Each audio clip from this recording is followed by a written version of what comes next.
Good evening and welcome to episode 365 of the Private Property Podcast. I'm your host, Uzamandongwa Khumalo. If you're joining us for the first time, welcome to the family. You've certainly been missing out on incredible shows on property across our social media pages. So do make sure that you go to our Facebook, YouTube, or of course, wherever you get your podcasts, whether it's Spotify or even Apple Podcasts, to catch up on all the great episodes that you have already missed out on.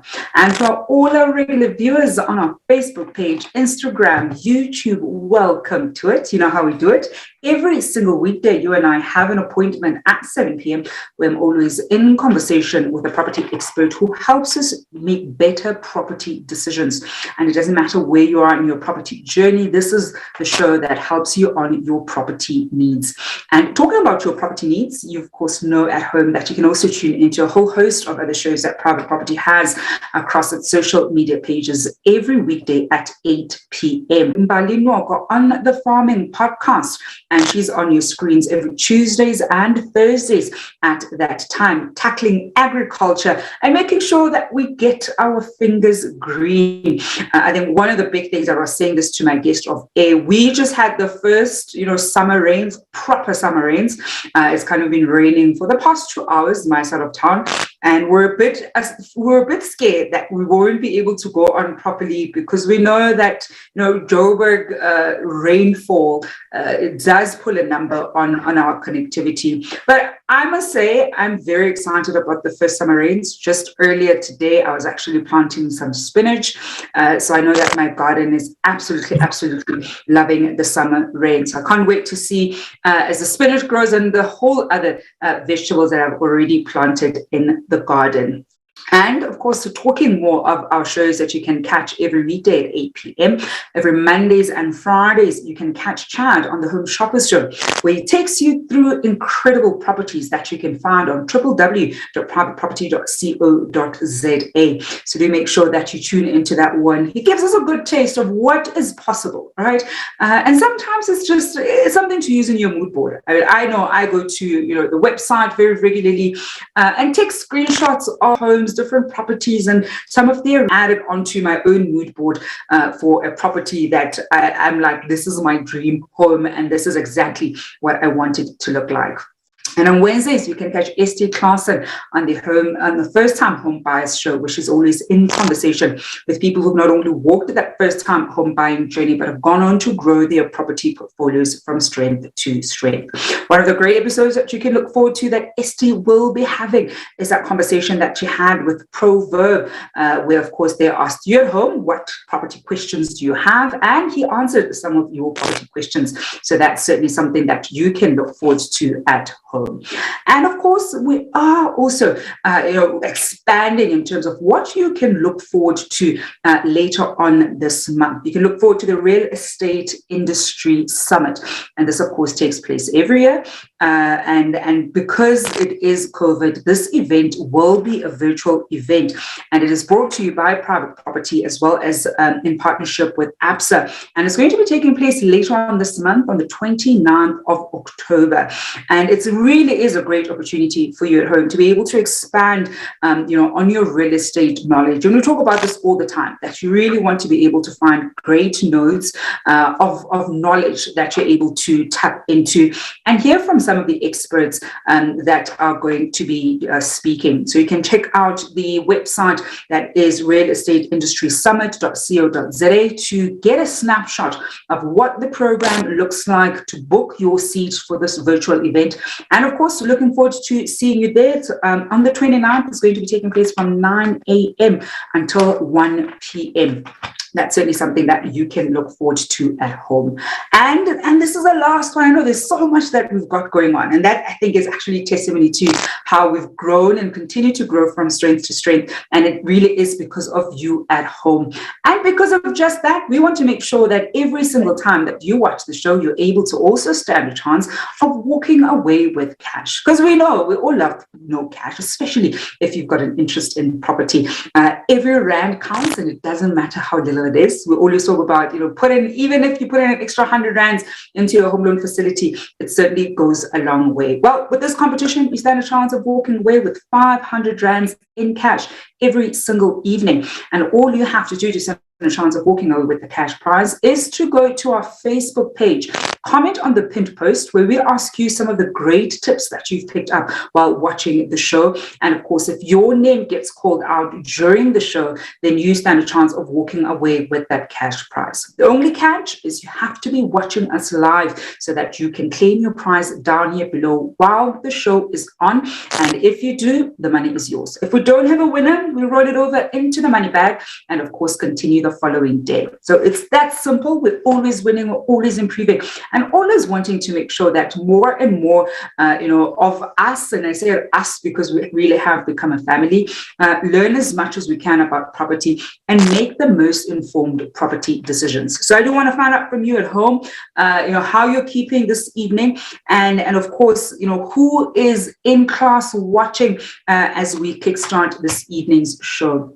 I absolutely love, and that's just because I've got a soft spot for architecture. We're going to be looking at sustainable architecture. If it's the first time that you're even hearing this concept, we'll be looking at what exactly is it. So almost a sustainable architecture 101, and really getting a good sense of what it is it not, and how we can go about and what it looks like at different types of projects, whether it's residential or, of course, commercial projects. And I'm joined this evening by the young Daniel van der Merwe, who is the founder at Leaf Architects. Daniel, good evening, and thank you so much for joining us this evening. Hello, it's wonderful to be on your show again. Thank you for inviting me. It's only a pleasure, Daniel. You and I are chuckling as I call you young. Daniel and I were talking off air. He was even joking that he got his hair all done just for me for this show this evening. Many of you at home know him. So I was even saying to him, so he's gone and grown a beard and a mustache. Is it a thing of the times? Is it COVID? I know many people are doing all sorts of things, but he's looking very young. He's looking dashingly handsome and very young. And thank you very much for cleaning up for the show, Daniel.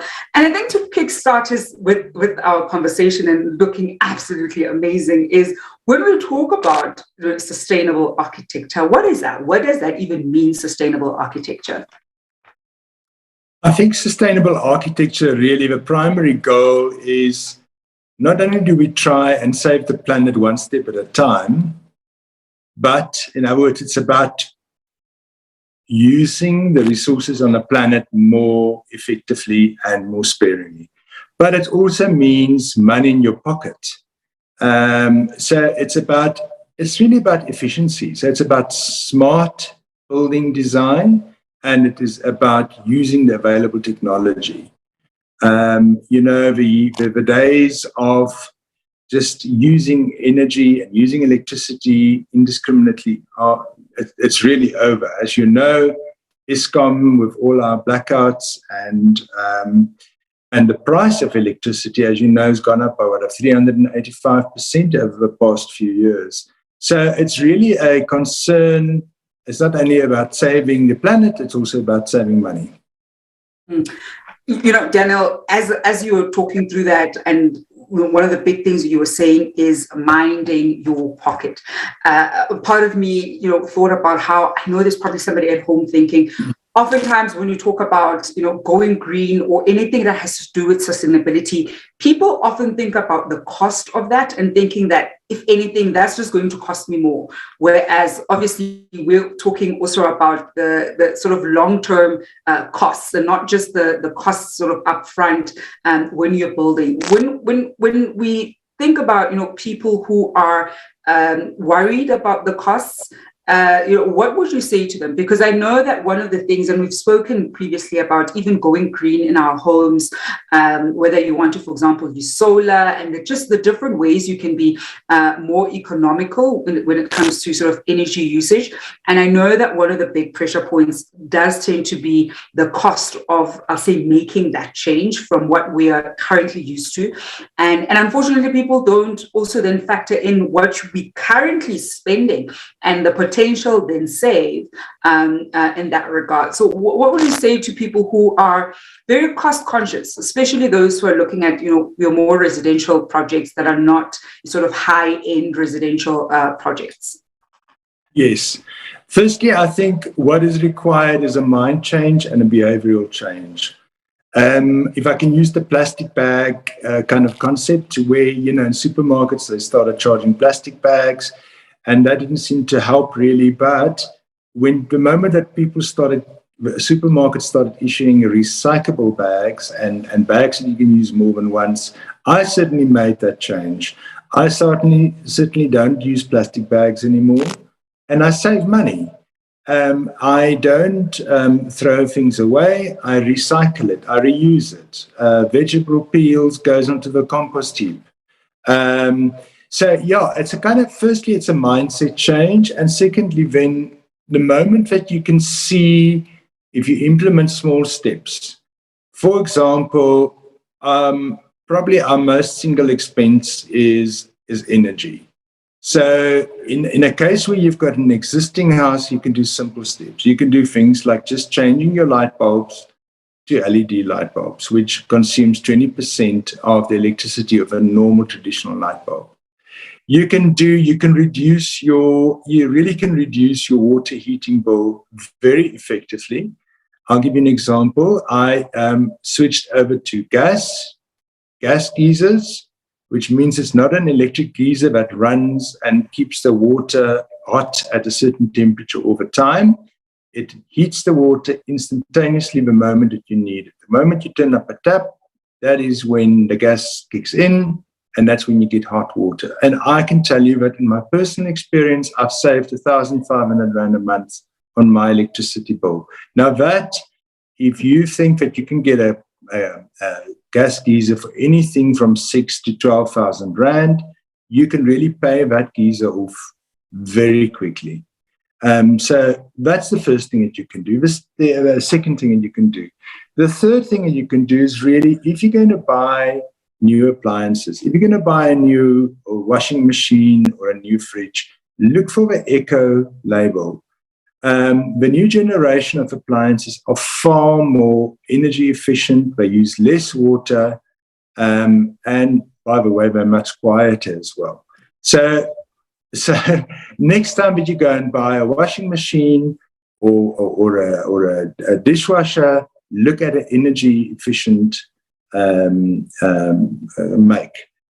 And then I also want to say that I'm talking about behavioral changes. Really, the idea of popping in clothes into a tumble dryer, if you can hang it outside in a good old-fashioned sun, if you can rinse a few cups, do some hand washing, do some wash your dishes by hand, small things like that. Every cent counts, and every time that you do that, you are saving energy. I just want to put it in perspective. We all have a collective responsibility towards the planet. Otherwise, it's going to be our children's problem one day. And households contribute 25% of warm gas, green gas emissions. And in South Africa, households, and you know that with Eskom's sort of blackouts, households consume anything between 35 to 38% of the total energy that Eskom generates. That's an awful lot. So if each one of us just do our little bit and consume less energy, then we're making a big difference. That, and secondly, we're a water scarce country. So it's about, really, it's raining tonight. Get yourself a big Jozo tank. Harvest that rainwater. You can use it in your garden. You can use it for any other thing instead of using municipal water. And a third tip that I want to add is that I've made a simple connector of my grey water, my bath and my shower water goes directly into my garden. So, again, so why waste something where you can reuse it? And my motto is always reduce, reuse, and replenish. So I think one adheres to those three things. And then the last thing that I want to say, besides solar and besides gas, if you get cold, you put a jersey on. And when you get hot, you take the jersey off. So if you can just do simple devices like, for example, use a proper, if you can't afford double glazing, you can use an efficient coating on your windows. A lot of heat enters and escapes through your windows. Look at shutters, even look at thick curtains. Anything that will reduce heat gain and heat loss. After windows, I must say that your roof, your ceiling, is where most of your heat escapes and where most of your heat is gained. So a simple insulation in your roof will make a big difference. It really adds, again, to your energy usage, and it makes your home more comfortable. If you've got an existing house, obviously there's not much that you can do. But yes, a simple tree that can give shade, a deciduous tree that allows sun in and would provide shade in summer, can make a big difference. And lastly, I just want to add in terms of that is that what we've got to do is that we've got to look at simple things, at small steps. If you've got a leaking window, if you've got cracks under your floorboards, if you've got a gap in your door, add a simple sealant in, because you'll be amazed how much air and how much heat enters and escapes through that. Simple little devices like that can make a big difference, not only to your energy consumption, but also to your monthly bills. I am this evening in conversation with Daniel van der Merwe, who's the founder at Leaf Architects. We're looking at sustainable architecture and already seeing the love that we're getting on our social media pages, especially on Facebook. Kane Radzilani watching, sending there those green hearts. LH France also sending those green hearts. And I see Bianca Combs saying, guys, it's my birthday. I do ask that you join me in wishing Bianca a very, very happy birthday. I do hope that you've had yourself an incredible day so far. And to make it extra special for you, Bianca, can you slide into our DMs? I'm going to send you a copy of the property guide. I'm going to make sure that the team gets you that copy to celebrate your special day. I think this is the first time that we're having somebody's birthday, or one of the first times, because we've had a few birthdays in the past few months. But certainly, Bianca, do slide into our DMs and I'll make sure that the team gets you a copy of that book. I want us to go for a quick break to find out who the lucky winner of that 500 rands in cash that is up for grabs this evening as we run, of course, our competition on our Facebook page. I hope that they're watching so that they're able to claim the prize. Let's see who the lucky winner is.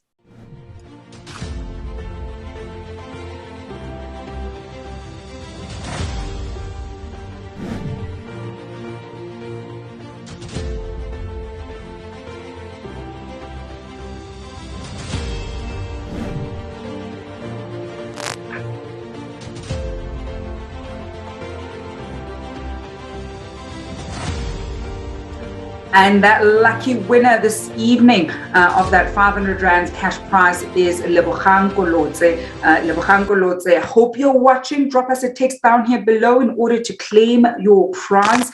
And if Lebogang doesn't claim that prize, it is, of course, going to roll over into the money bag tomorrow evening. But we still have some time to find out if Lebogang is indeed watching us and, of course, can claim that prize. As we continue our conversation with Daniel van der Merwe on sustainable architecture.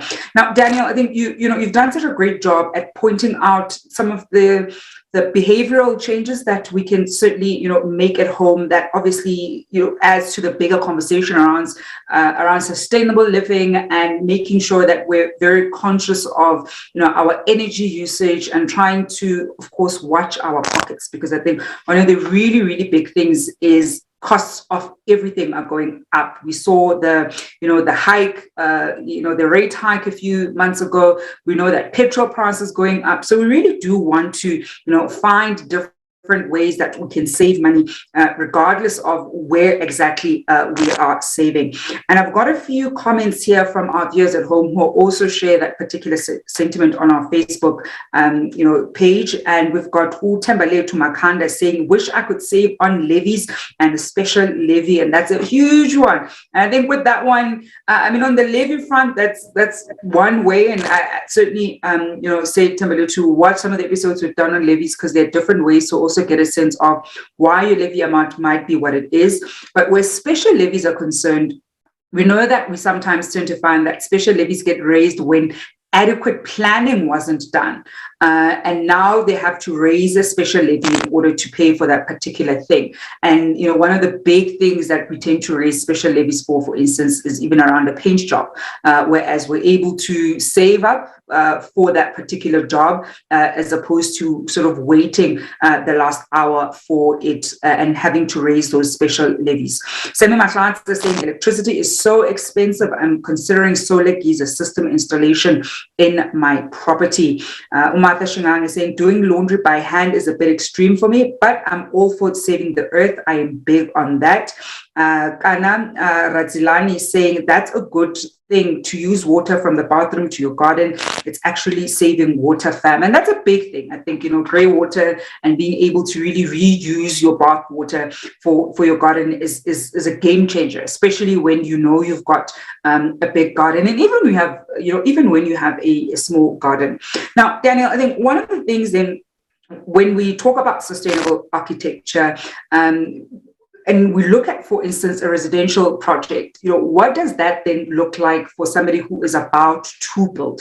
So, we're not now talking to people at home where we want to make these different changes. But now when we're looking at, we've got a relatively blank canvas, and we want to obviously be as mindful of the environment as possible. What does that then look like for those of us who are going to go into a building project? To me, the whole idea of sustainable architecture or green architecture is almost a cliche.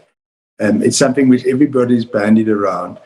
Good architecture, good design is sustainable design. Exactly. And there's a lot that we can learn from our forefathers. There's a lot that we can learn from traditional technologies where they did simple things like it's called smart design. It's about orientation. How do you orientate your house? Your main windows, do they face north? Do you block off sun on the south, on the west side? Do you use the south side window opening sparingly? Little things like that. Do you use natural ventilation effectively to cool the house down in summer? Do you look at sun angles where you know that the sun is low in winter so it can enter into the space to warm your internal spaces?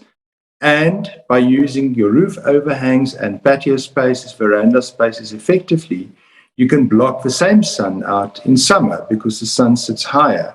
So it's really little things like that. And then also, I think what we need to do is to add is that you really need to look at the way that you use materials if efficiently. The days of taking building rubble to a dump is over. You can reuse that same building rubble to make new concrete. You can use sustainable materials like bamboo. Bamboo is an amazing sustainable material. Instead of having forests chopped down in Brazil and the Amazon or some other beautiful tropical island, use sustainable materials like bamboo. Recycle where possible. You can recycle building materials. Even better, if you're going to have an existing structure, don't demolish it. Upcycle it, readapt it, redesign it in a way that it works for you. It's far more cost-effective sometimes to use an existing structure and adapt it to contemporary use or to your specific requirements than to go and buy a new property or to demolish it and start all over. So that's the first thing that I wanted to say. And then secondly, also you need to look at the long term. So if you can implement certain principles already, for example, if you in your house design, if you allow for sleeves and so on, for a phased implementation of solar panels. We've done properties where people can afford, say, 2 panels. They buy 2 panels, they've got the inverter, but at least they can run their Wi-Fi, they can reach some lights. Then a year or 2 years later, they add another 2 panels. And some of our clients now are completely off the grid. They've got all the panels. So in other words, in terms of the design, make provision in terms of roof space, in terms of sleeves, that you can eventually go completely off the grid.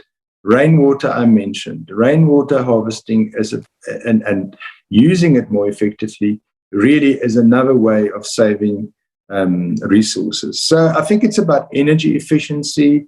It's about the structure. It's about design efficiency. It's about the thermal insulation of your house.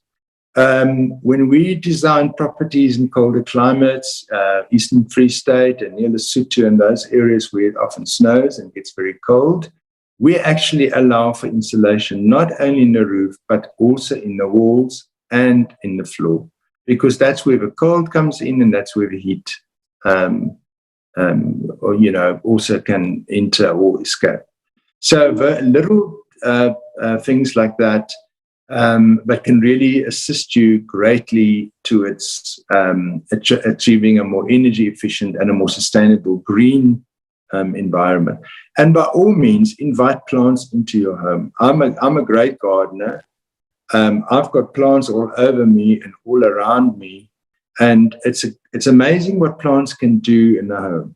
They purify the air, they contribute oxygen. So incorporate landscaping into your budget and into your design in terms of the way that it interacts with your social spaces, indoors and outdoors. Is amazing concepts like living roofs and living walls where you can incorporate the architecture. In fact, what we're seeing a great emergence of landscape architecture and architecture where people start incorporating landscaping and planting and vegetable gardens and rooftop gardens into their environments, into their homes, and onto their stands. Mm-hmm. And I think, that's actually, Danielle, it's so great that there are different variety of things that we're able to do at home. And it isn't dependent on, the type of property you have, so sort of the more high-end properties, but regardless of the nature of the property that you have, there really are different things that we're able to already start doing that could potentially be a cost saver. Because I think one of the things that many of us are feeling, I think all of us, I don't know a single person who isn't feeling it, is that the costs of the general cost of living, of course, are going higher. With petrol prices going up, we know food is also, going to go up. So when we recognize that our homes are a standard cost that isn't going to go anywhere, our consumption is going to more often than not stay relatively the same. So in winter, we'll typically want to get some heat, and in summer, we obviously want it to be cooler, and we'll probably want our gardens to look a certain way. Trying to then find ways of making sure we cut costs as much as possible and keep them low, because I think it's one exercise to cut them, but also then be able to do that from a long-term perspective also becomes so key. I just want to add something else. I remember our grandmothers all had fruit trees and vegetable gardens. You went into your grandmother's garden, you picked fruit, and they cooked spinach and they cooked beans from the garden. I personally have started incorporating edible plants in my garden. Instead of planting beautiful roses, you know what? Carrots and spinach are beautiful. Plant them. You'll be amazed at how bountiful nature is. I cringe when I see people in winter, they sweep all the leaves and then they burn them. Don't burn your leaves. Make a compost heap. Put it back. Yeah. Replenish the earth. Replenish your garden. Eat from your garden. Yeah. And I think that's actually, you want to be able to eat from your backyard, regardless of how big or small. I do, as you were saying that, I'm like, absolutely agree. We've got a few peach trees. We had a grape tree that unfortunately was not in the greatest position. So we're going to have to move that grape tree. And I think a peach tree is one of those things that many of us, had in homes growing up. And so really trying to grow stuff you can eat in your garden and not only sort of, pretty things that kind of lie there is so important. But Daniel, before I let you go, any final tips for our viewers at home when it comes to not just sustainable architecture, but really how they can make their homes as eco-friendly and as sustainable as possible? Yes, I want to say you might have heard of the concept, the sick building syndrome. It's called VOC, so it's volatile organic compounds. Now, if you've got synthetic things in your house, like those polystyrene or, all these kind of different carpets that's not made, or materials that's not made from natural products, it's actually going to make you sick. So not only is there a thing of that we're consuming petroleum-based products to manufacture all this synthetic stuff, but it's also going to make you unhealthy in the long run. So get rid of slowly and slowly. If you're going to buy something, if you're buying a new carpet, if you're buying a new duvet, if you're putting new curtains in, if you're putting a new floor in, use natural products as far as possible, recyclable products as far as possible. Use products that can be recycled, like I mentioned bamboo before, that's easily replenishable. And not only will it benefit your health, it will also benefit the planet. And that's certainly a great note to leave it on this evening. Daniel, thank you so much for joining us on the show. Pleasure. And that's Daniel van der Merwe, who's the founder at Leaf Architects, wrapping up the Tuesday edition of the Private Property Podcast with myself, Uzamantungwa Khumalo. Unfortunately, Lebohang Kolotse did not claim the price down here below, so he does miss out on that. So we've got that 500 rands going into the money bag, and tomorrow evening we'll be giving away 1,000 rands.